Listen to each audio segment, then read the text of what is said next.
Hi everyone, this is Rae. I'm the owner of Origami Customs, and I'm here to tell you about my top 5 things that I wish I knew before I became a CEO. The number one thing is listening skills.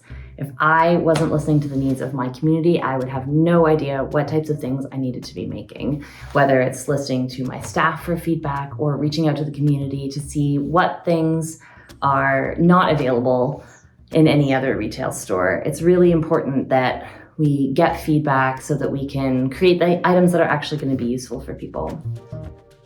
The next thing is patience and stamina. So this isn't fast fashion. We don't just pump out a million different ideas, and the ones that don't work, we can throw them into the landfill.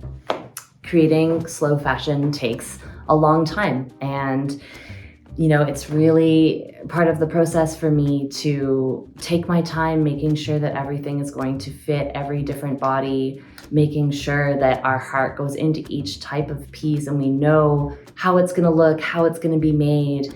We know that there's an intention behind this, and we know why this piece needs to exist for our community and out in the world. And that really makes us different in a world of so many different fast fashion brands.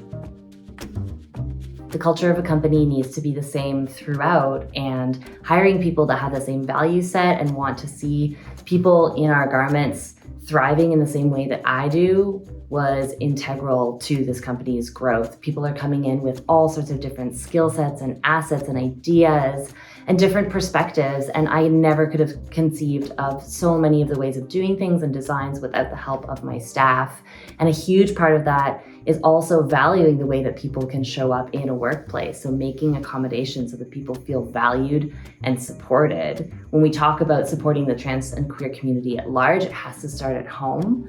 And I've done everything I can to make sure that we feel safe and supported and seen in the workplace first.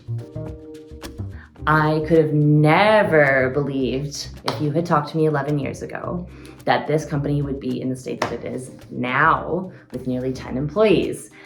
And I wish, going back to when I was just sewing by myself at home, that I had integrated good systems from the start, because it's very difficult to imagine where things are going to end up, and good systems make or break a company.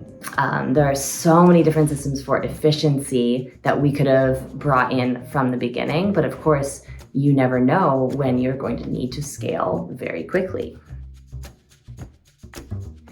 Having a good sense of business is also something that I had to learn the hard way along the road.